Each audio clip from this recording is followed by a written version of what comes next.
Welcome back. All right, so a follow-up to the videos that I did power ranking teams in the regular season, teams in the postseason from 2001 through 2023, 2024. I figure why not look at each individual team? The NHL has been doing quarter century teams. I don't have that on the board. That's NHL stuff. But I figured, you know what? Let's go ahead and do it. So, talking about how the Rangers have done the first quarter of the 21st century. Now, when we look at the power ranking side of things, the regular season, I had them 7th overall in the National Hockey League over that time period, 15th in the playoffs. So, better in the regular season than the playoffs, although they've had some playoff success, depending on how you measure playoff success. For some, playoff success means only a Stanley Cup. Anything else is not success. But 2012, 2015, 2022, and 2024, they went to the conference finals. I have said I think this team is good enough to win a Stanley Cup in previous seasons. I've not said that this season. 2014, of course, they went all the way to the Stanley Cup final. Heartbreaking loss to the Kings there. They won the President's Trophy in 2015 and 2024. So they've had some very good regular seasons. They've had some very strong runs. But their last Cup win, of course, was in 1994. So for the New York Rangers, looking at their top scorers over the time period from 2000 2001 through 2023 2024, I would have included the seasons, but those numbers are going to change. The numbers are going to change because between now and the end of when the break starts, and then after the break, the numbers are going to change again. So I figure let's just leave it this way. So Chris Kreider's been their leading scorer over that time period. 815 games, 304 goals, 248 assists, 552 points. And there's discussion about whether or not Kreider's going to stay and whether or not he might go. And I don't know if their recent run of success, which has been followed by a couple of losses at the time I'm recording this, if that's going to change any of the storyline around the Rangers or not. Mika Zibanejad, everyone's favorite to trade, it seems, in Rangerland. 567 games, 230 goals, 297 assists for 527 points. I like Zibanejad, but is he having a rough year? Yep. I cannot say that he's having a good season, but I think the effort's still there, but you guys can go ahead and debate that. Artemi Panarin, 350 games as a Ranger coming into this season. 149 goals, 312 assists, 461 points. So Panarin, excellent numbers. I think he's been full value for that contract in the regular season. It's in the playoffs where you can have that debate, right?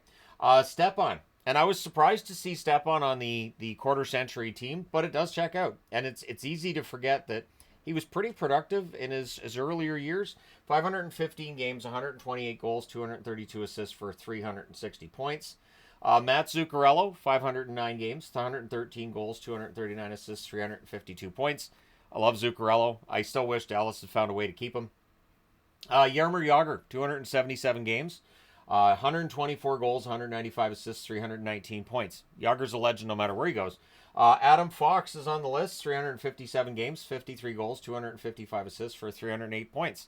I think we can have the conversation with Fox about whether or not he's maybe one of the more underrated defensemen now in the NHL, because he doesn't get mentioned nearly as much for Norris discussion, and I would argue Fox is still playing really well.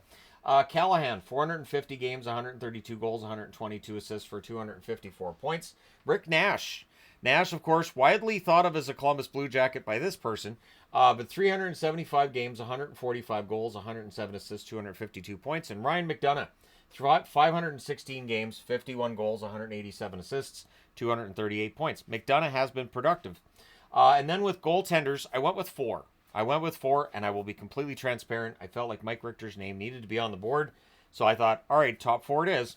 But Lundqvist owns the goaltending records, of course, for the Rangers. 459 wins. Again, this is from 2000, 2001 through to last season.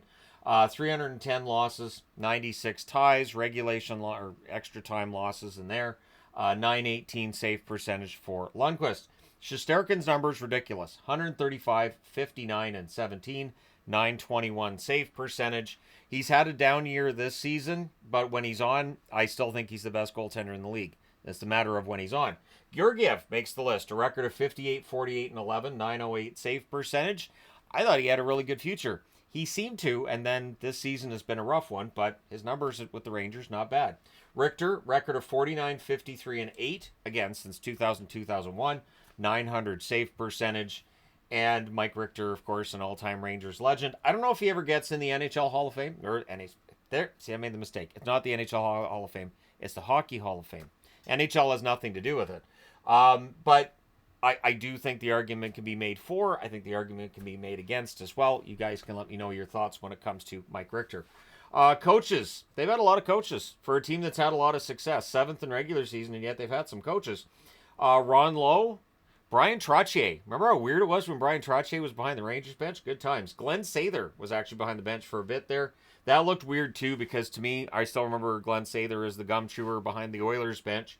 It was one of those things as a kid that I noticed that. I was like, he kind of has this kind of cool look behind the bench. But yeah, Sather, Tom Rennie, John Tortorella, famously, of course. Him and Larry Brooks had a very wonderful relationship during his time there. We all look forward to when, John Tortorella goes back every time, and just to see him and Brooks exchange words and how much they truly care for one another. Alain Vigneault, a coach that I liked in Vancouver. I know that his time as an NHL coach is probably done, but yeah, I like Vigneault. David Quinn, who of course went on to coach San Jose. Gerard Gallant, and now Peter Laviolette. There's been a lot of coaches. There's a lot of pressure to win in New York. I think of the American locations, and I'll say America because really Canadian locations winning is really important. But in American locations, it depends on the location. This is an original 6 place, and therefore, because it's an original 6 market, that's the word I was looking for, and I said place instead. Apologies. Coaches, I think, have a shorter shelf life with those teams that have that more pressure. GMs, it's a short list with general managers. Glenn Sather, who was there forever. Jeff Gorton, who was there for approximately 6 years, I believe. And Chris Drury, of course, currently the general manager of the team. Lots of discussion about Chris Drury as the general manager of the team. Then you get into captains. Mark Messier had been captain with the Rangers, went to Vancouver, went back to the Rangers, became captain. Again, Jaromir Jagr is one of those ones that if I had been asked, was Jagr ever a captain of the Rangers? I'd probably have to think about that for a bit. I'd probably say yes as a guess, but there it is on the board. Chris Drury. So Drury's been a captain of the Rangers. He's now general manager of the Rangers. At the very least, he should be acting in the best interests of the New York Rangers. He's taken a lot of slings and arrows this season, and understandable considering the moves that have been made and how some of the players have reacted to it. But Chris Drury, captain of the team back then. Ryan Callahan, who is, of course, a TV personality now. Ryan McDonough, who ended up going to Tampa. McDonough's had a fantastic career, honestly. Jacob Trouba, the most recent captain for the New York Rangers. And he, of course, was traded by Chris Drury in a manner that some weren't a huge fan of. And currently there is no captain with the New York Rangers. That is one vacancy that they're going to need to fill. My guess is it's Vinny Trocheck.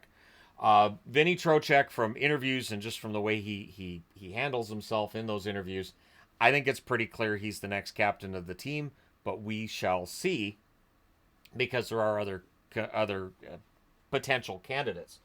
As far as the fact that the salary cap is going to go up by a lot, it will be interesting to see how the Rangers handle that. The Rangers have never been shy about being big spenders. They will spend to the cap. They make a ton of money. And so maybe we see them end up adding. It might be easier to trade away a contract or two that they've been trying to this season. But we'll see what ends up happening. So let me know your thoughts. How would you grade the New York Rangers and the first quarter of the century for them? I would say if I had to grade them, I'd give them probably a solid B. I mean, they haven't won a Stanley Cup. If you win a Stanley Cup, you should get an A on that. But yeah, in fact, I'll go ahead and put that on the board to make sure that I fill that in. I'll put THG grade. And yeah, I'll go ahead and put a B in there. And then with the other videos, I will already have that populated. So there you go. That's how much of a script I don't have for these videos. But thank you guys so much for all your support. Let me know your thoughts in the comment section below. Hit like and subscribe if you haven't done so already. And I just thought this would be a fun thing to do with each team during the break. So thanks for all your support. I will talk to you again soon.